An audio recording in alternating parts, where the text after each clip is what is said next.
නේද පූසි ඉක්මනින් ඉන්නවා කියලා කිව්වේ. මේ තමයි පූසි. මෙයාද පූසි? මට විස්තර ටිකක් කියන්න පුළුවන්. ඔව් මෙයා තමයි පූසි. ඉතින් බලන්න මේ බල්ලා ඔයා බලලා කැමති නම් මේ ගන්න.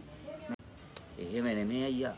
අපි කඩේකට ගියා ෆෝන් එක ගත්තා පීචස් මොනවාද කියලා අපි අහලා බලලානේ ගන්නේ. එහෙම පොඩ්ඩක් විස්තරයක් කියලා දෙන්න බෝසගෙන ඈ.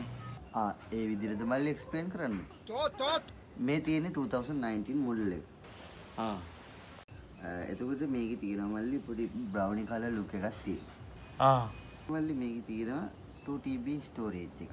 එතකොට මල්ලි මෙන්න මේකට චාර්ජර් කේබල් එක විතරයි එන්නේ. මගේ කටට දුන්න වෙනම ගන්න ඕනේ චාර්ජර් කැටි. අයියේ සල්ලි හදිසියක් වුණොත් ඔක රූපසිංහ උගක් කියන්න පුළුවන්ද?